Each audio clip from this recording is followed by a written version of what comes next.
महाराष्ट्राच्या राजकारणात सध्या वेगवेगळे वारे वाहताना दिसत आहेत. त्यात दिल्लीचे वारे आहेत,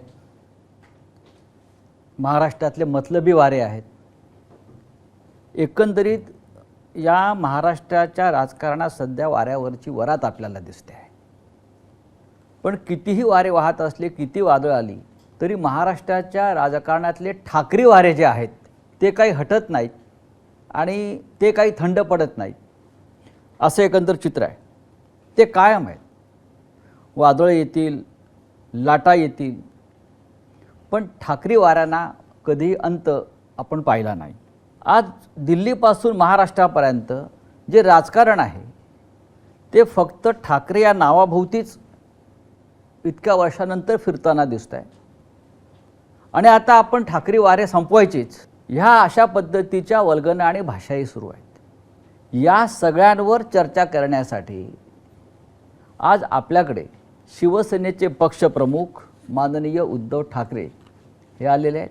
देशाचं राजकारण, महाराष्ट्राचं राजकारण, ठाकरी वारे, ठाकरी ब्रँड हे सध्या जे शब्द सुरू आहेत महाराष्ट्राच्या राजकारणामध्ये इतक्या वर्षानंतर सुद्धा, आपण त्याच्यावर या सगळ्या विषयांवर आज माननीय उद्धव साहेबांशी चर्चा करू. आणि तुम्हाला माहिती आहे की ते अत्यंत मोकळेपणानं प्रत्येक प्रश्नाची उत्तरं देतात, कोणताही प्रश्न टाळत नाहीत. ही त्यांची खासियत आहे. मी माननीय उद्धव साहेबांचं स्वागत करतो. उद्धवजी नमस्कार. जय महाराष्ट्र. उद्धवजी, महाराष्ट्रात आणि देशामध्ये प्रचंड घडामोडी सुरू आहेत. जरी या घडामोडी दिसत नसल्या तरी जशा भूगर्भात काही हालचाली सुरू असतात किंवा पडद्यामागे काहीतरी नवीन पटकथा लिहिली जात असते, अशा पद्धतीच्या हालचाली या महाराष्ट्रात आणि या राज्याच्या बाहेर सुरू आहेत. आणि आज तुम्ही या पार्श्वभूमीवर किमान 2 वर्षांनी मला असं वाटतं आपण भेटतो आहोत मुलाखतीसाठी आणि मन की बात जे आहे ही आपण व्यक्त करणार आहात. आज तुमच्या मनामध्ये काय भावना आहेत जे महाराष्ट्रात किंवा देशात जे तुम्ही पाहताय, मी तुमच्या मनातली बात काय आहे? तुम्ही मगाशी जो उल्लेख केला वेगवेगळ्या प्रकारचे वारे, होय, आता या वाऱ्यांमध्ये काही गॅसचे फुगे पण आहेत जे काही काळ वर जातात आणि मग गॅस गेलं की खाली पडतात. असे गॅसचे फुगे जे काय तरंगत आहेत सध्या ते म्हणजे काय वारे नाही आहेत. आणि तुम्ही जो ठाकरे वाऱ्यांचा विषय काढला तर ठाकरे हे वारे नाही आहेत. आमची पाळं मुळं ही गेल्या कित्येक पिढ्यांपासून महाराष्ट्राच्या मातीमध्ये रुजलेली आहेत, खोलवर गेलेली आहेत. अगदी जास्त पिढ्यांचा उल्लेख नाही केला तरी माझ्या आजोबांपासून त्यांच्यानंतर शिवसेना प्रमुख मी आहे, आदित्य आहे, आता सोबत राज आलेला आहे. सर्वदा ठाकरे म्हणजे एक संघर्ष, आणि हा संघर्ष मतलबी वाऱ्यांसाठी नाही तर समाजाच्या हितासाठी आम्ही करत आलोत. त्याच्यामुळे आम्ही सत्तेत किती काळ राहिलो यापेक्षा सत्तेच्या विरोधात म्हणण्यापेक्षा जे काही अनिष्ट आहे त्याच्या विरोधात आम्ही संघर्ष करत आलो.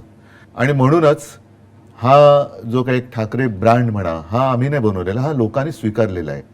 कारण त्यांना माहिती आहे की ठाकरे हे प्रामाणिक आहेत, स्वार्थी नाहीत, आपल्यासाठी लढणार आहेत, आपल्या व्यथा आणि ज्या काही वेदना आहेत त्यांना वाचा फोडणार आहेत, अगदी निर्भीडपणे वाचा फोडणार आहेत. म्हणून आज महाराष्ट्रातली जनता इतके वर्ष ही आमच्यासोबत राहिलेली आहे. पण हा जो ब्रँड आपण म्हणतोय ठाकरे ब्रँड हा शब्द फार इंटरेस्टिंग आहे. जगामध्ये अनेक मोठे मोठे ब्रँड व्यवसायात, व्यापारात, उत्पादनात येतात आणि मग ते ब्रँड एकमेकांना संपवण्यासाठी संघर्ष करतात. पण तरी हा ठाकरे ब्रँड या देशाच्या राजकारणामध्ये 50 वर्षापेक्षा जास्त काळ टिकून राहिला. तो नुसता ब्रँड नाही तर ठाकरे म्हणजे महाराष्ट्राची आणि मराठी माणसाची आणि अर्थातच हिंदू अस्मितेची ओळख आहे.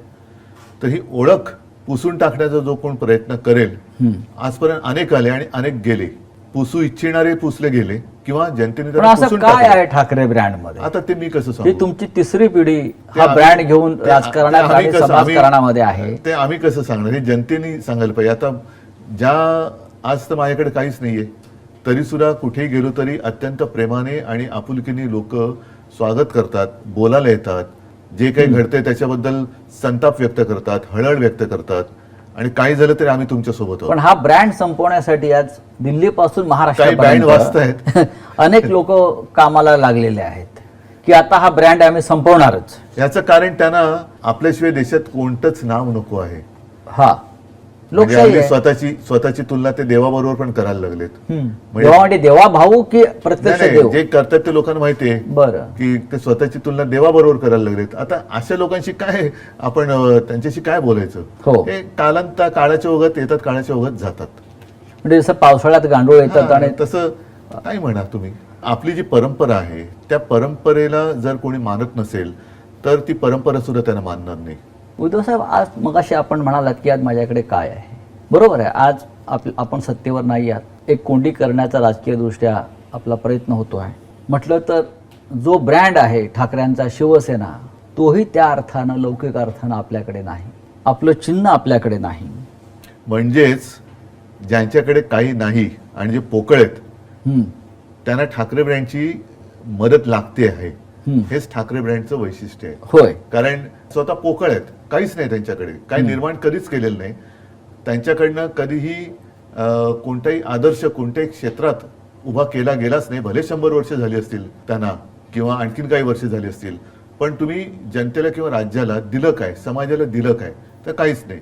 मग ही ब्रँडची चोराचोरी करून आपणच त्यांचे कसे भक्त आहोत हे ठासवून स्वतःचं महत्व वाढवण्याचा त्यांचा केविलवाणा प्रयत्न सुरू आहे. पण लोक त्याला आता भुलणार नाहीत. ठाकरे ब्रँडचे भक्त आहेतच.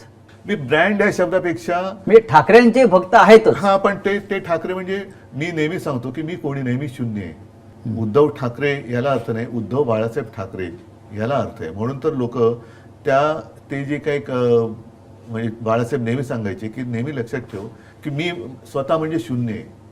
आपल्या पूर्वजांचे आशीर्वाद, त्यांची पुण्य आहे, त्याला कधी विसरू नकोस.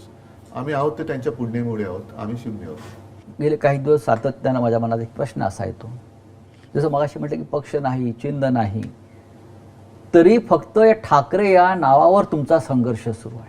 ठाकरे ह्या नावावरती नाही, म्हणजे ठाकरे संघर्ष करतायत. ठाकरे संघर्ष करतायत. त्याच्यामुळे आमचं नाव तर कोणी चोरू शकत नाही. पण तो तेही चोरण्याचा प्रयत्न होईल. आणि समजा चिन्ह किंवा इतर काही चोरतील, लोकांचं प्रेम कसं चोरणार? लोकांचा जो आमच्यावर विश्वास आहे तो कसा चोरणार? तो खोक्यातनं नाही ना विकला जात. पण जेव्हा पक्ष चिन्ह जेव्हा चोरलं तेव्हा काही लोकांनी मातोश्रीवरती सुद्धा हक्क सांगण्याचा प्रयत्न केला. आता आम्हाला मातोश्री द्या, ठीक आहे, कारण आता आम्हाला ठाकरे नावही द्या. तो त्यांच्या मातोश्रीचा अपमान आहे. होय. जे स्वतःच्या मातोश्रीला मानत नाही. हो. ज्यांनी या ठाकरे ब्रँडवरती प्रश्नचिन्ह निर्माण केलं आणि ज्यांनी माझी शिवसेना खरी आणि माझं चिन्ह खरं असा भ्रम निर्माण केला निवडणूक आयोगाच्या माध्यमातून किंवा त्यांच्या दिल्लीतल्या मालकांच्या माध्यमातून, ते स्वतःची डुप्लिकेट शिवसेना भाजपात विलीन करायला निघालेले आहेत. याकडे तुम्ही कसं पाहता? मुख्यमंत्रीपदासाठी त्यांच्याकडे दुसरा पर्याय काय? कारण त्यांच्या गुरुपौर्णिमेचं संपूर्ण वर्णन आपण केलं. हो. आणि ते आपण केलेल्या वर्णनात ते सगळे चित्रच आमच्या सगळ्यांच्या डोळ्यासमोर उभं राहिलं की काय काय तिकडे झालं. तर असे जे असतात त्यांना माहिती आहे परावलंबीच असतात. पण ही जी शिवसेना आहे उद्धव साहेब, कुठली जी आमची आपली तीच शिवसेना, दुसरी आहे, शिवसेना नाहीच. पण अमित शहा, निवडणूक आयोग यांनी अधिकृतपणे जी शिवसेना दुसऱ्यांच्या हातात दिली आहे, ते अशा प्रकारे शिवसेना भाजपात कशा प्रकारे विलीन करू शकतात? नाही, शेवटी त्यांना म्हणजे हे शिवसेनेचं अस्तित्व संपवण्याचा प्रयत्न आहे का? हो, पण ते संपवू शकत नाहीत ना. इतके वर्ष होऊनही जनतेला ते माझ्यापासून तोडू शकत नाहीत. हेच तर त्यांचं दुःख आहे. त्याच्यामुळे आता शेवटचा पर्याय तोच आहे की जो त्यांचा पहिला पर्याय होता की जाऊन घालीन लोटांगण वंदीने चरण करायचं. कारण दुसरा पर्यायच नाहीये. किती काही चोराचोरी. बघा, एक गोष्ट सांगतो मी, हे मागे जाहीर सभेत बोललेलं आहे, कदाचित शिवसेनेचं निवडणूक चिन्ह हे निवडणूक आयोग दुसऱ्याला देऊ शकेल किंवा ते गोठवू शकेल. खरं गोठवायला पाहिजे जर असा वाद असेल. पण शिवसेना नाव ते दुसऱ्याला देऊ शकत नाही, तो अधिकारच नाही निवडणूक आयोगाला. कारण ते शिवसेना हे नाव माझ्या आजोबाने आणि माझ्या वडिलांनी दिलेलं आहे. उद्या मी निवडणूक आयुक्ताचं नाव बदलून त्याचं नाव धोंड्या ठेवलं तर अधिकार आहे का? पण मग जर माझं नाव बदललं तर मी त्याला धोंड्याच म्हणणार. तर त्या धोंड्याला हा पक्षाचं नाव बदलण्याचा अधिकार नाहीये. तो चिन्ह तुम्ही काढून घेऊ शकता. जर लोकशाही पद्धतीमध्ये आम्ही काही वेडवाकडं वागलो असेल, ज्याला करप्ट प्रॅक्टिस म्हणतात त्याला, पण संविधानानुसार असेल किंवा इतर काही गोष्टीनुसार असेल, त्याच्यात जर आम्ही चूक केलेली नसेल तर ते आमचं चिन्हही काढू शकत नाही. मतांची टक्केवारी वगैरे हा जे काही असेल ते त्या चिन्हापुरतं आहे, पण नाव नाही देऊ शकत. धोंड्याने हे केलं ना, त्या धोंड्याने ते बेकायदेशीर केले. त्या धोंड्याला शिवसेना नाव दुसऱ्याला देताच येत नाही ना. तो त्याच्या अधिकारच्या बाहेरच आहे. पण त्या धोंड्याला शेंदूर फासणारे दिल्लीत बसलेत म्हणून चालतंय. कारण एक धोंड्या गेला आणि दुसरा धोंड्या त्या खुर्चीवर बसलाय आणि तरी तो निर्णय बदलायला तयार नाही. पण ते लोक नाही ऐकणार त्यांचं. शेवटी चोरीचा माल जो आहे, आता तुम्ही चोरून मतं मिळवलीत आणि त्याच्यावरती जर का मर्दुमकी गाजवत असाल तर चोर तो चोरच आहे. उद्धव साहेब, गेल्या वर्षभरात राज्यात आणि देशामध्ये अनेक घडामोडी घडल्या म्हणा, उलटापालटी झाल्या म्हणा. लोकसभेच्या निवडणुका होऊन 1 वर्ष झालं. या 1 वर्षात सुद्धा बऱ्याच घडामोडी देशात आपण घडताना पाहिल्या. मुख्य म्हणजे 1 वर्षापूर्वी नरेंद्र मोदींनी लोकसभेतलं बहुमत गमावलं. मोदीसारख्या विष्णूच्या अवतारानं लोकसभेत बहुमत गमावणं, याकडे तुम्ही कसं पाहता? काय होतं की ते एक आपल्यामध्ये काही म्हणी म्हणा किंवा काही गोष्टी आहेत की तुम्ही कदाचित सर्वजणांना एकदा मूर्ख बनवू शकता. एकाला तुम्ही सर्वदा मूर्ख बनवू शकाल, पण सर्वांना सर्व काळ मूर्ख बनवू शकत नाही. मला असं वाटतं याच्यामध्ये सगळं आलं. हळूहळू त्या जे काही गारूड टाकलं होतं त्यातनं लोक बाहेर पडायला लागलेत आणि आता तर आणखीन पडलेत. शेवटी तुम्ही किती काळ लोकांना देणार? म्हणजे 5 वर्ष दिली, 10 वर्ष दिली. ही 5 वर्ष आणि 10 वर्ष ही जनतेच्या आयुष्यातली, म्हणजे देशाच्या आयुष्यातली आहेत. देशाच्या आयुष्यातली ही वाया गेलेली वर्ष. म्हणजे 14 साली समजा 10 वर्षाची लोक होती, ती आता मुलं होती, ती आता आली ना 21व्या वर्षात आली. मग त्यांना 21व्या वर्षानंतर तुम्ही 10 वर्षापूर्वी जे काय सांगितलं होतं की आम्ही एवढ्या नोकऱ्या देऊ, आम्ही असे उद्योग देऊ, आम्ही असं ते देऊ, ते कुठे आहेत? आणखीन 10 वर्ष खूप झाली. देश म्हणजे आपला किती कोटी अब्जाचा झाला आता? 140 कोटी. 140 कोटी. म्हणजे दुसरं काही नसलं तरी जगामध्ये नंबर 1 आपण लोकसंख्येत आहोत. तिसरी अर्थव्यवस्था, महाअर्थव्यवस्था झाली नसली. नाही, पण एक मी काल वाचलं एका ठिकाणी की अमेरिकेतली एक कंपनी, तिची अर्थव्यवस्था ही आपल्या देशापेक्षा जास्त आहे, जी गेल्या 10-1 वर्षापूर्वीच जन्माला आलेली कंपनी आहे. बरं. आणि तिची अर्थव्यवस्था ही आपल्या देशाच्या अर्थव्यवस्थेच्या बरोबरीने किंवा आपल्या देशाच्या अर्थव्यवस्थेपेक्षा जास्त आहे, एका कंपनीची. मोदींनी जे बहुमत गमावलं त्यात महाराष्ट्राची भूमिका अत्यंत महत्त्वाची. हो. महाराष्ट्रानं लोकसभेला आपण सगळ्यांनी, जी इंडिया ब्लॉक होता किंवा महाविकास आघाडी असेल, 31 जागा एकत्रित जिंकल्या. हे कसं शक्य झालं? याचं कारण त्यावेळेला महाविकास आघाडी खूप ताकदीने आणि एकजुटीने लढली. बूथ लेवलवरचा कार्यकर्ता सुद्धा अत्यंत जागरूक होता आणि ज्या काही गोष्टी ह्या त्यांच्याकडनं अब की बार 400 पार हे संविधान बदलण्यासाठी होतं, हे लोकांना कळलं. म्हणजे आम्ही पटवून देण्यात यशस्वी झालो म्हणण्यापेक्षा आपली लोक एवढी काही मूर्ख नाही आहेत की त्यांना ह्या गोष्टी कळत नाहीत. जनतेने हे ओळखलं आणि त्याने हे नको म्हणून मतदान केलं. म्हणजे लोकांना कळलं नाही. जे मी तुम्हाला सांगितलं की तुम्ही आतापर्यंत बोलत आलात, नुसतंच बोलताय, करताय काय? आणि ह्या सरकारचं म्हणा किंवा अगदी नाव घेऊन बोलायचं भाजपाचं जे एक धोरण आहे की सर्वसामान्य जनतेला नेहमी चिंताग्रस्त ठेवायचं, एक तणावग्रस्त ठेवायचं आणि त्या तणावग्रस्तामध्ये जाऊ दे ना बाबा, भानगड नको, ह्यांना देऊन मोकळं हो. ती परिस्थिती सतत निर्माण करून ठेवायची. अस्थिरता, देशात अस्थिरता ठेवायची. मग ती जातीपातीत असेल, समाजात असेल, आर्थिक असेल, इतर काही असेल, आणि त्या अस्थिरतेचा दुरुपयोग करून त्यांच्या डोक्यावरती राज्य करायचं, ही यांची नीती आहे. आणि त्याच्यामध्ये परत तोडाफोडा आणि राज्य करा ही इंग्रजांची नीती अवलंबायची. जे फोडा झोडा आणि राज्य करा. हा, आता तोडा फोडा झोडा आणि म्हणजे स्वतःच बोलायचं बटेंगे तो काटेंगे आणि बटवारा तुम्हीच करताय. अशा प्रकारच्या प्रचारानं जे तुम्ही लोकसभेला गमावलं ते विधानसभेला गमावलं. फक्त 6 महिन्यामध्ये हे कसं घडलं ह्याचं तुम्ही बघा, विश्लेषण याच्यामध्ये कसं एक करता? सांगतो, सगळ्या गोष्टीवरती आपण आपले हात वर करण्यात काही अर्थ नाहीये. काही गोष्टी जबाबदाऱ्या आहेत, स्वीकारल्या पाहिजे. ईव्हीएमचा घोटाळा ह्याच्यावरती खूप मोठी चर्चा सुरू आहे. मतदार यादींबद्दल त्याच्याबद्दल चर्चा सुरू आहेत. बोगस मतदार त्याच्याबद्दल चर्चा सुरू आहे. मतदार कसे वाढले हे आता लोकांसमोर आलेले आहे. म्हणजे ही एक गोष्ट नाही, पण त्याचबरोबरीने काही ज्या त्यांनी योजना जाहीर केल्या जी आता फसगत झाली, लाडकी बहीण असेल, आणखीन काही असेल. महत्त्वाचा मुद्दा काय की निवडणूक जेवढी मोठी असते त्यावेळेला वाद हे थोडे मी म्हणेन कमी असते. निवडणूक छोटी होत जाते. छोटी कोणत्या अर्थाने मी म्हणतोय, मतदारसंघाच्या ह्याने बोलतोय. तशी कोणतीच निवडणूक छोटी किंवा मोठी नसते. मतदारसंघ छोटा होत जातो तसं त्याच्यामध्ये स्पर्धा ही वाढत जाते.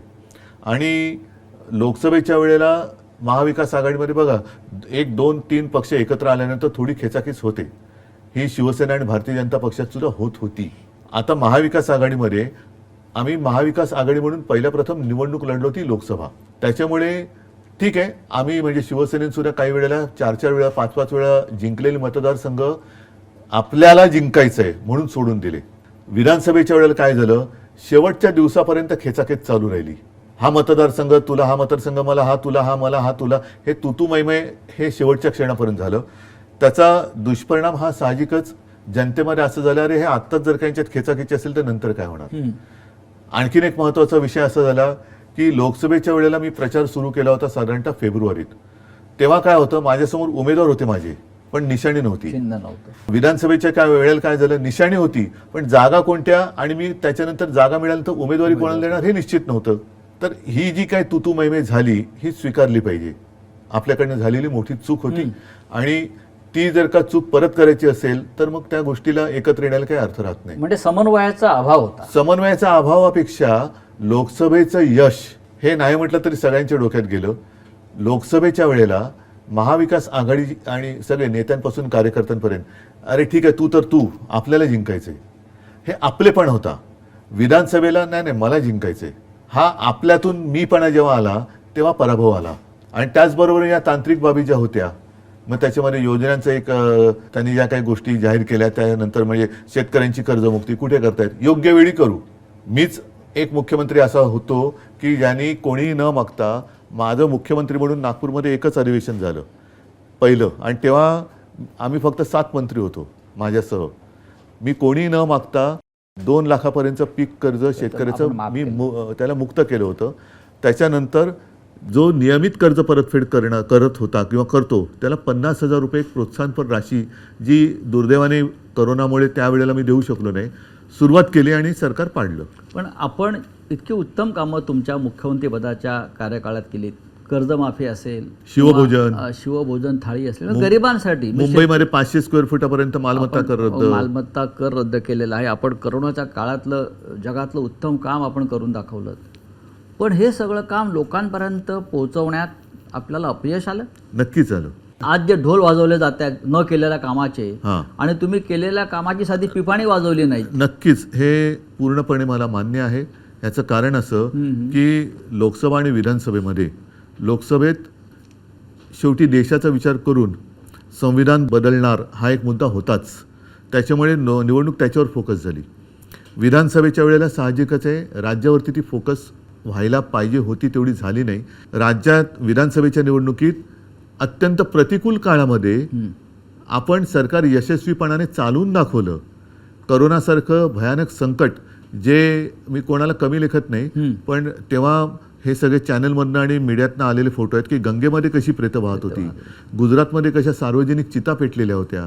ह्या सगळ्या याच्यामध्ये महाराष्ट्रामध्ये जनतेच्या आणि प्रशासनाच्या सहकार्यामुळे अशी गंभीर परिस्थिती उद्भवू दिली नाही आपण. म्हणजे प्रत्येकाला उपचार तर आपण देत होतो, पण करोना या व्हायरसला अजूनही उपचार नाही सापडलेला, तो भाग वेगळा.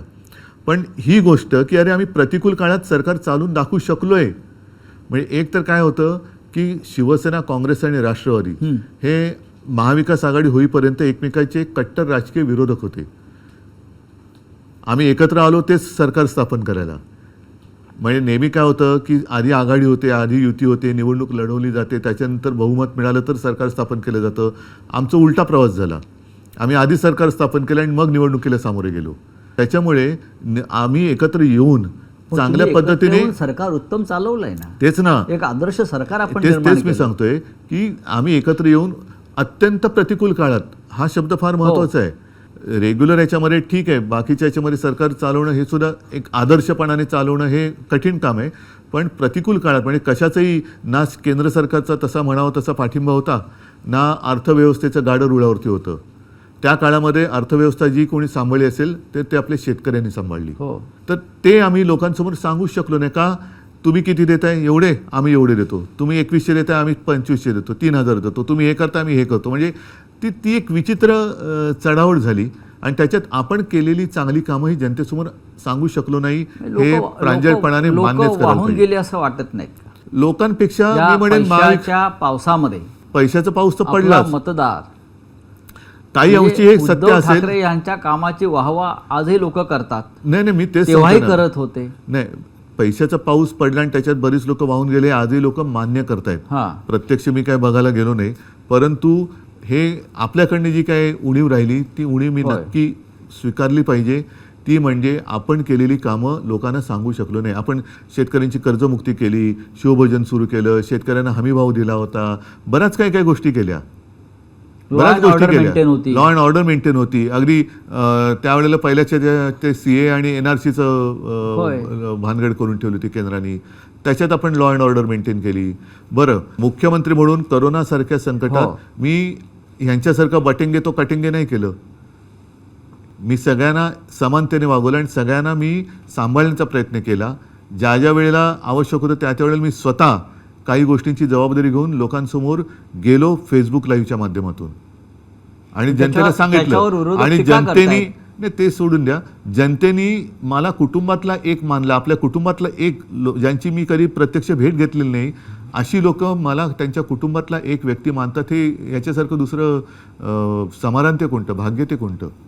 भारतीय जनता पक्षाला स्वबळावर इतक्या जागा मिळतील म्हणजे याच्यामध्ये हे त्यांच्या स्वप्नातही त्यांना वाटलं नसेल. तुम्हाला असं वाटलं होतं का? मला नाही, मी म्हटलं ना, त्यांनाही त्यांच्या स्वप्नात कधी वाटलं नसेल. भाजप सोडा, पण शिंदे गटाला 50च्या वर जागा मिळाला, हा जादूटोणा आहे की काय? कदाचित त्यांनी डायनोसॉरच कापला असेल. असं कापाकापीतून मतदान होतं असं त्यांना वाटतं.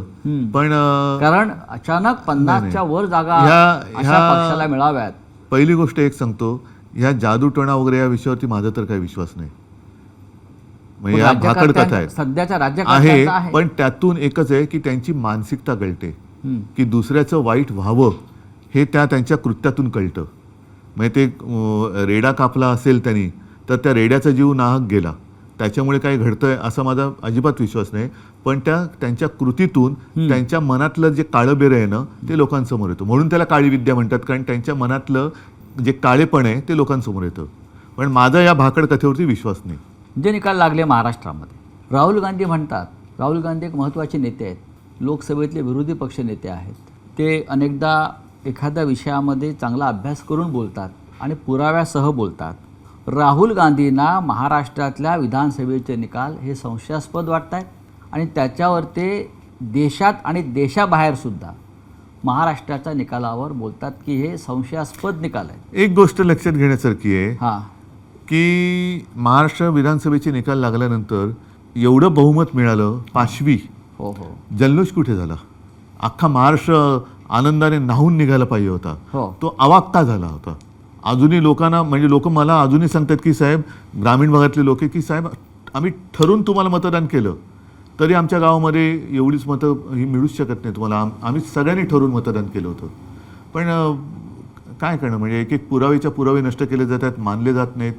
मुळामध्ये काय झाले, EVM हा जो विषय आहे तो हॅक होतो नाही होत हा एक भाग वेगळा झाला. पण लोकशाही म्हणजे काय?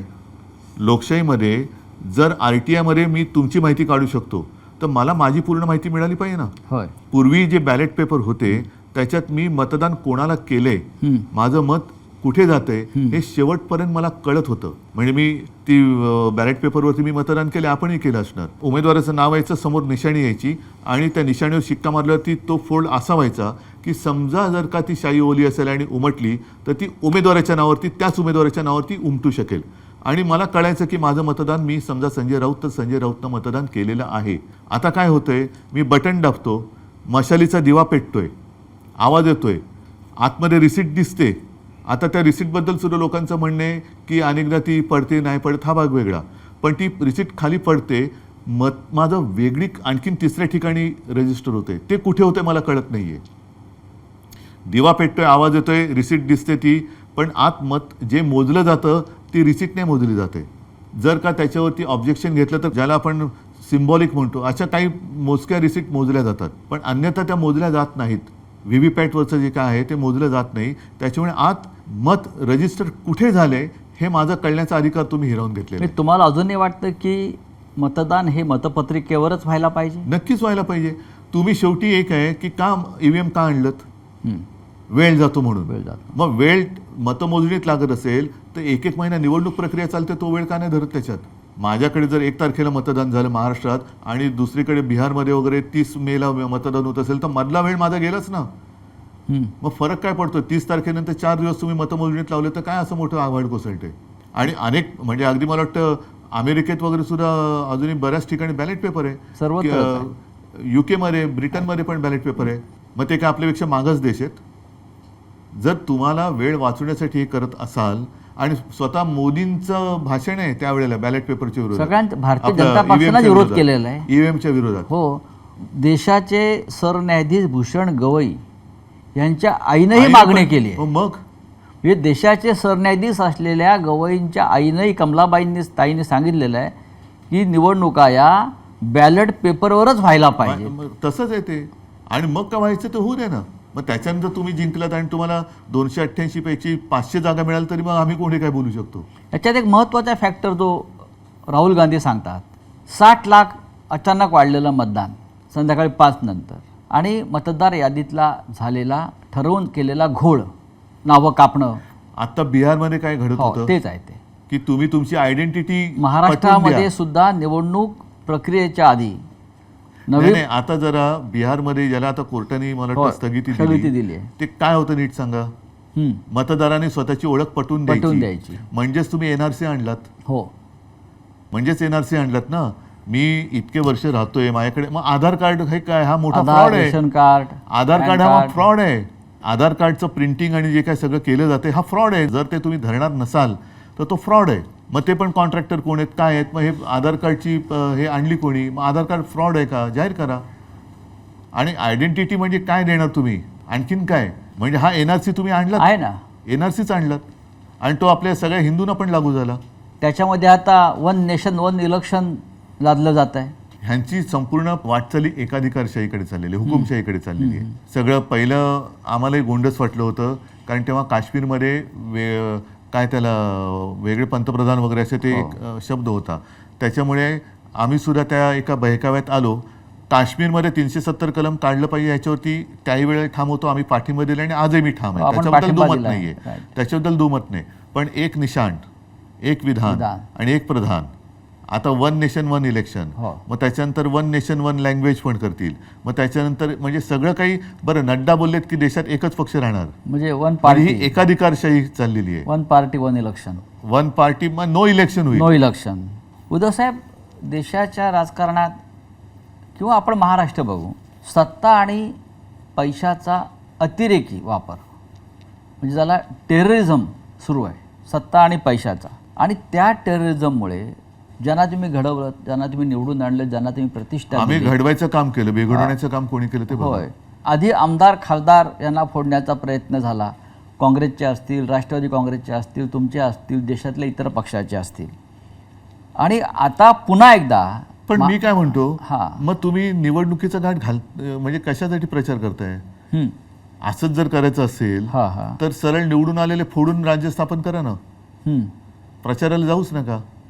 हे सगळं पाहिल्यावर तुम्हाला तुमची लोक जेव्हा निघून जात आहेत, कालपर्यंत माझ्याबरोबर होता, माझ्या बैठकीला होता, कालपर्यंत माझा जय जयकार करत होता, शिवसेना जिंदाबाद म्हणत होता, बाळासाहेब ठाकरे जिंदाबाद म्हणत होता, उद्धव ठाकरे जिंदाबाद म्हणत होता, ते 24 तासात त्यांचं मतपरिवर्तन होतं आणि ते निघून जातात, बळी पडतात मोहाला. हे पाहिल्यावर तुम्हाला राजकारणाचा उबग येतो का? राजकारणाचा उबग, हे जे काय चाललंय या परिस्थितीचा, राजकारणाचा येण्यापेक्षा राजकारण्यांचा येतो. कारण हे राजकारण नाही, हे राजकारण नाही मी म्हणू शकत. हे जसं बाळासाहेब म्हणायचे की गजकरण आहे, ही सत्तेची खाज आहे ना एवढी सुटते की जेवढं खाजवाल तेवढं कमी. त्याच्यामुळे हे राजकारण नाही, हे गजकरण आहे. आणि त्यांना सत्ता मिळाली ना, केंद्रात मिळाली, राज्यात मिळाली, तरी तुम्ही अगदी तुमच्या सोसायटीची सुद्धा निवडणूक असली तरी माझाच माणूस पाहिजे, दूध संघ असलं तरी माझाच पाहिजे, अमुक सुद्धा माझंच पाहिजे. हे गजकरण आहे. तुम्ही जे त्यानं झाले सत्तेचं गजकरण म्हणा पाहिजे, राजकारण नाहीये. तुम्ही कॅमेरा हातात घेऊन जंगलात जाता आणि प्राण्यांचे फोटो काढता. हल्ली नाही जात. ज्यांना आपण जंगली जनावर म्हणतो, हिंस्त्र आणि जंगली याच्यात फरक आहे. पण त्यापेक्षा राजकारणात लोक अधिक जंगली आणि हिंस्त्र झालेले आहेत. म्हणून मी म्हटलं ना, जंगली प्राणी म्हणजे हिंस्त्र नाही. हिंस्त्र हे राजकारणी असतात, जंगली प्राणी नाही. जंगलात कारण नसताना कोणी कोणावरती हल्ला नाही करत. अगदी वाघ, सिंह वगैरे त्यांना भूक लागल्याशिवाय ते शिकार करत नाहीत, कारण तो शेवटी निसर्ग नियम आहे. अदरवाईज ते पण भाजीपाला खाऊन जगत असते, जसं हत्ती खातो किंवा इतर सुद्धा व्हेजिटेरियन प्राणी आहेत. पण वाघाचं जर हेच तशी असेल तर तो पुरतीच शिकार करतो. उगाच असं प्राणी मारून तो फ्रीजमध्ये ठेवत नाही. जसं राजकीय पक्ष सध्या काही म्हणजे जसे करतायत. आता सगळे सत्ता मिळाली तरी सुद्धा आणखीन आमदार घ्या, आणखीन खासदार घ्या, असं वाघ सिंह नाही करत की मारून आज आता एक हरण मारलं तर उद्यासाठी आणखीन एक मारू, कारण त्यांच्याकडे फ्रीज नाहीये. हे काय करतात, हे राजकारण्यांना फोडतात आणि आपले सत्तेच्या शीतकपाटात ठेवून देतात थंड करून. हे जे आउटगोईंग सुरू आहे मोठ्या प्रमाणात, त्याला उपाय काय? काही वेळेला साचलेल्या डबक्याला थोडंसं एक आउटलेट द्यावं लागतं आणि नवीन झरा यावं लागतो. ज्या गोष्टी आपण थोडंसं, मी असं म्हणेन की एखाद्या वेळेला भावनेच्या भरात किंवा प्रेमामुळे आपण करत नाही आणि कळ त्या माणूस अयोग्य आहे, पण काय करणार, तो स्वतःहून जातो आणि त्याची जागा नवीन दुसरा माणूस घेतो. तेव्हा बरं वाटतं की अरे साले बला गेली एक. शिवसेना हा एक विचार होता आणि आहे जो माननीय बाळासाहेब ठाकरे आत्ता जे आमच्यातनं गेले ते तिकडे जाऊन काय काय दिवे लावतात तुम्ही बघताय. होय, त्याच्यामुळे असे हे दिवटे गेलेले बरे ना. होय, आता ते जिकडे गेले तिकडे काय प्रकाश पडतात तो कळतोय तुम्हाला. काय लोहचुंबकाचा असर कमी झालाय का? लोक जे चिटकून राहायचे पक्ष म्हणून, विचार म्हणून, ज्याला शिवसेना एक लोहचुंबक आहे असं साहेब अनेकदा म्हटलेलं नाही, आहे. पण त्याच्यामध्ये तुम्ही जर बघाल तर सर्वसामान्य जनता आणि साधा कार्यकर्ता ज्याला बिचारा कधी तो काही मागण्यासाठी माझ्याकडे आलाच नाही ना, शिवसेना प्रमुखांकडे आला होता, त्यांच्या पिढ्यानपिढ्या आज सुद्धा शिवसेनेसोबत आहे. कोण गेलं, ज्यांना काही ओळख नव्हती आणि ज्यांना मोठं केलं ती लोक काही गेली, पण ज्यांनी मोठं केलं ती लोक अजूनही माझ्यासोबत आहेत. आणि तीच खरी शक्ती आहे आणि तीच खरी यांची पोटदुखी आहे की अरे हे अजून संपत कसं नाही. मग ही पोटदुखी अनेकदा अशा पद्धतीनं बाहेर येते. जसं गिरीश महाजनसारखे मंत्री आहेत भाजपचे, ते सातत्यानं त्यांचं एक वक्तव्य असतं की मी शिवसेना जमीनदोस्त करेन. शिवसेना जमिनीचा दोस्तच आहे, म्हणून तर शिवसेना तुम्ही संपू शकत नाहीत. कारण आमचे पाय जमिनीवरती आहेत आणि मुळे जमिनीच्या खाली गेलेत, त्याच्यामुळे आम्ही जमिनीचे दोस्तच आहोत. तुम्ही जमिनीचे शत्रू आहात, म्हणून तुम्ही मुंबईसह सगळी जमीन ही तुमच्या मित्राच्या घशात घालताय. तुम्ही जमीन शत्रू आहात, आम्ही जमीन दोस्ती करणारे दोस्त आहोत. मिंदे म्हणतात दाढीवाले, मी फक्त अर्ध्या दाढीवरून हात फिरवला, तेवढे राहिले नशीब समजा. पूर्ण दाढीवरून हात फिरवला तर काय होईल, कोण त्यांचं असं ते म्हणतात. म्हणजे आपल्याला आव्हान आहे त्यांचं. जाऊ दे. आणि बघा, अर्धा दाढीत इतकी ताकद कोणी निर्माण केली आहे? नाही, मुळामध्ये आता त्यांनी जास्त बोलू नये, आणि लोक त्यांची बिनपाण्याने करतील. राहिल्या अर्धी ती पण काढतील. उद्धवजी, महाराष्ट्रामध्ये अनेक प्रश्न आहेत आणि त्याच्यात हे दाढीचा काय नाही उपयोग करत. हो, प्रश्नांचा डोंगर उभा आहे. आपण स्वतः आजही माजी मुख्यमंत्री आहात, हे राज्य आपण सांभाळलेलं आहे. आपण सभागृहात सुद्धा जाता आजही, पण हल्ली मी बोलत नाही सभागृहात जास्त. आपण का बोलत नाही हा अनेकांना प्रश्न पडला. कारण बोलून काय उपयोग नाही. आपण सभागृहाचे एक सन्माननीय सदस्य आहात, बोलून काय होत नाही. लोकप्रतिनिधी म्हणून आपण अजूनही काम करताय. बरोबर आहे.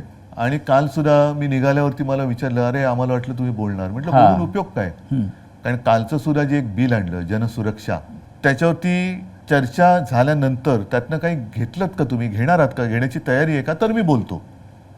कारण सर्व काही तुम्ही शेवटी 5वी बहुमताच्या आधारावरती रेटूनच नेणार असाल तर बोलून तरी काय उपयोग आहे. मग मी बाहेर बोलतो ते चांगलं आहे ना. तुम्हाला हे जे ज्या बिलाचा आपण उल्लेख केला, जनसुरक्षा बिल, या बिलाचे तुम्हाला काय धोके वाटतात?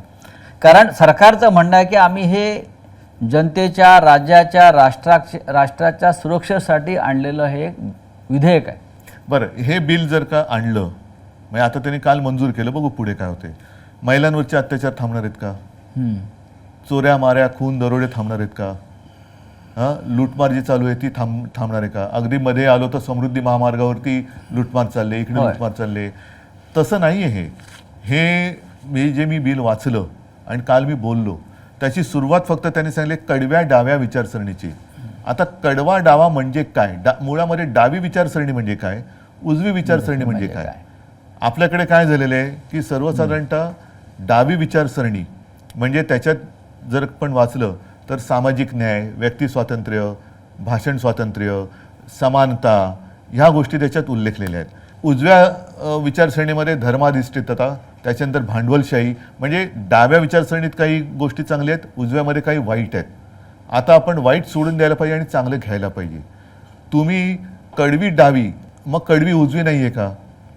जर का उजवी विचारसरणी ही धर्मावरती आधारित असेल तर काल तुम्ही पत्रकारांसमोर बोलताना जो विषय बोललो की पेहलगाममधल्या अतिरेक्यांनी धर्म विचारून गोळ्या घातल्या, मग ते कडव्या उजव्या विचारसरणीचे म्हणून त्यांना तुम्ही सोडून देणार आहात का?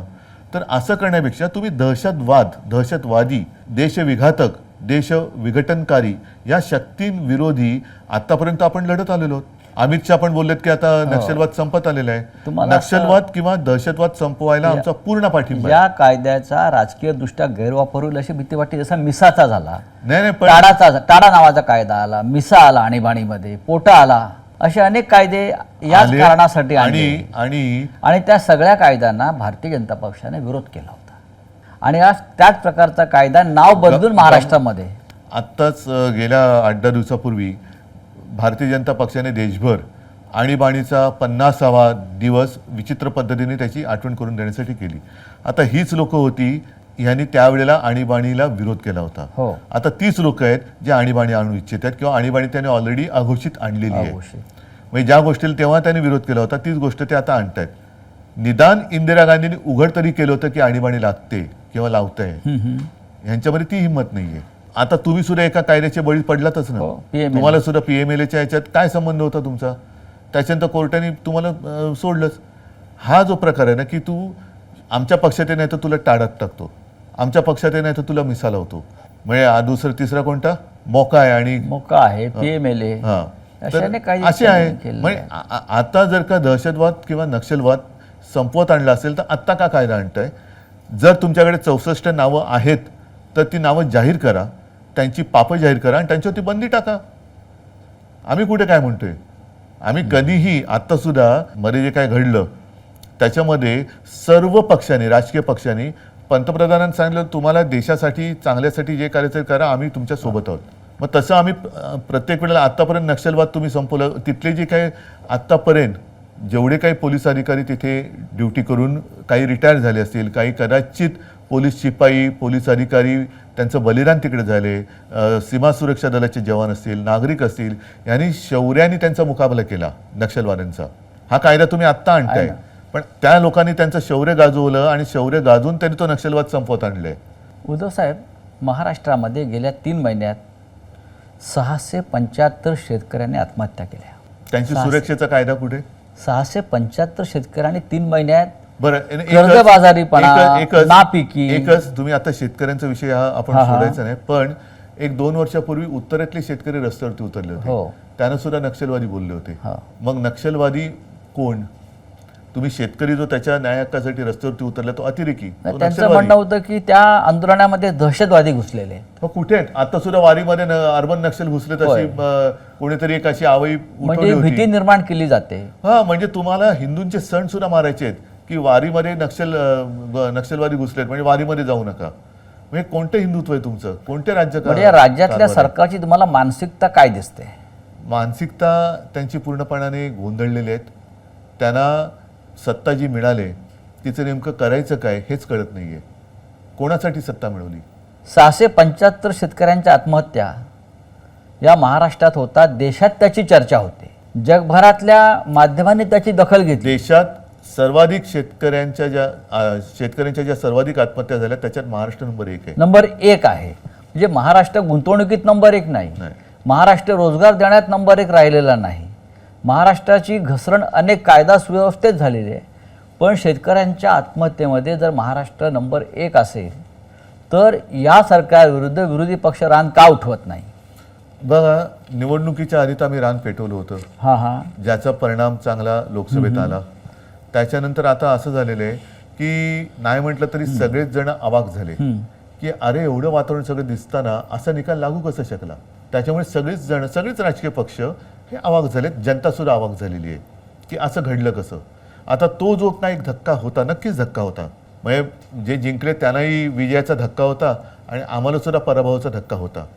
साहजिकच आहे, धक्का म्हटल्यानंतर त्यातून थोडंसं सावरणं हे गरजेचं असतं.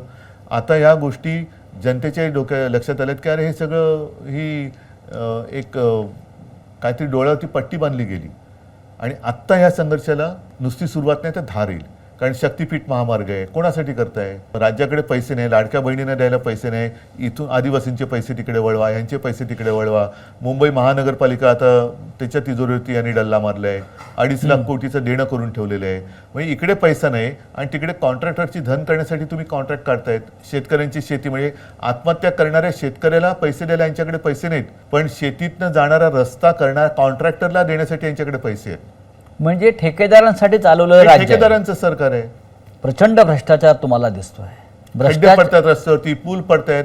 काल परवाकडे गुजरात मधला पूल पडला. म्हणजे भ्रष्टाचाराचे वेगळे नमुने तुम्हाला या राज्यात भ्रष्टाचाराचे दिसतात. महामेरू आहे ते. त्याच्यानंतर ठेकेदारीचं राज्य सुरू झालेलं आहे. या सगळ्या परिस्थितीमध्ये सुद्धा महाराष्ट्रात जातीपातीचं राजकारण आजही कायम आहे किंवा ते ठेवलं जात आहे. महाराष्ट्र जातीत फाडला जावा आणि त्यानंतर ही फोडाफोडी करून आपलं राज्य कायम ठेवावं, ही भूमिका या राज्यकर्त्यांची आहे. दुसरं करू काय शकतात ते? मी जे बोललो ना की लोकांच्या घराच्या होळ्या पेटवायच्या आणि त्याच्यावरती आपल्या पोळ्या भाजायच्या. मग ते कधी हिंदू मुस्लिम कर, मग हिंदूंमध्ये मराठेतर कर, मराठी माणसामध्ये पुन्हा मराठी अमराठी कर, पुन्हा त्याच्यामध्ये म्हणून जे बाळासाहेबांचं वाक्य आहे, मराठेतर, ब्राह्मणेतर, 96 कुळी 92 कुळी, स्पृश्य अस्पृश्य, घाटी कोकणी, हे सर्व भेदाभेद गाडून मराठी माणसाची भक्कम एकजूट बांधा. आता तीच एकजूट ही यांच्या मुळावर येते म्हणून आता त्याच्यात तोडफोड करतायत. पण मराठा समाज रस्त्यावरती उतरला, त्यालाही सरकारनं थंड केलं सगळ्यांना. त्यांच्या मागण्या आता फार रेटल्या जात नाहीत. ओबीसीना त्यांच्या विरुद्ध उभं केलं, त्यांच्याही मागण्या अद्याप मान्य झालेल्या नाहीत.